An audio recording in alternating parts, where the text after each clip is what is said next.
السلام علیکم ورحمۃ اللہ وبرکاتہ نحمده ونصلی علی رسولہ الکریم اما بعد۔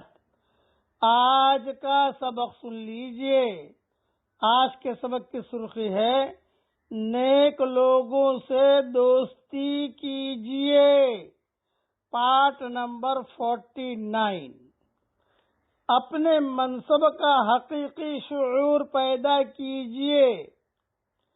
ہم حضرت محمد صلی اللہ علیہ وسلم کے جانشین ہیں اور دعوت دین، شہادت حق اور تبلیغ کا وہی فریضہ ہم سب کو انجام دینا ہے جو خدا کے نبی انجام دیتے رہے۔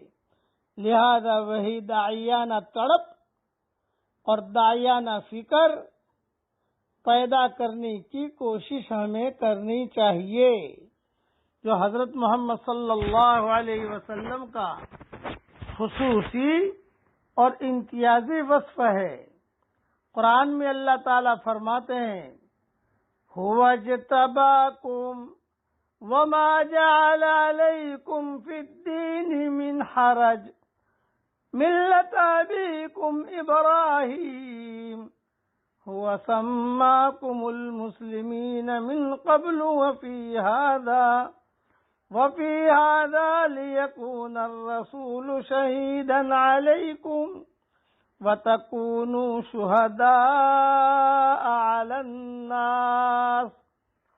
اس نے تمہیں منتخب فرمایا ہے، اللہ نے ہمیں منتخب فرما لیا ہے اور دین کے معاملے میں تم پر کوئی تنگی نہیں رکھی ہے۔ پیروی کرو اس دین کی جو تمہارے باپ ابراہیم کا دین ہے۔ اس نے پہلے ہی سے تمہیں مسلم کے نام سے نوازا تھا اور اسی سلسلے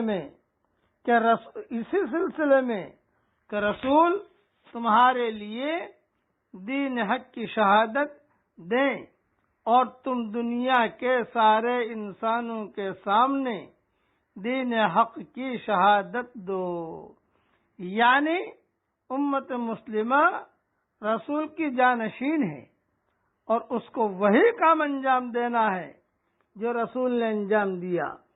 جس طرح آخری رسول نے اپنے قول اور عمل اور شب و روز کی بھاگم دوڑی اور محنت خدا کے دین کو واضح کرنے کا حق ادا کر دیا، ٹھیک اسی طرح امت کو بھی دنیا کے سارے ہی انسانوں کے سامنے خدا کے دین کو واضح کرنا ہے اور اسی احساس فرض اور داعیانہ تڑپ کے ساتھ دین حق کی زندہ شہادت بن کر زندہ رہنا ہے۔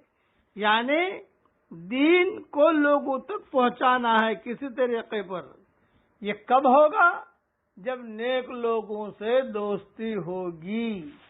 تو نیک لوگوں کی دوستی سے فائدہ یہ ہوگا کہ باتیں سنو گی اور اسی بات کو آگے پہنچاؤ گی۔ اللہ تعالی نیک لوگوں سے دوستی کرنے کی ہم سب کو توفیق عطا فرمائے۔ آمین۔ وآخر دعوانا ان الحمد للہ رب العالمین۔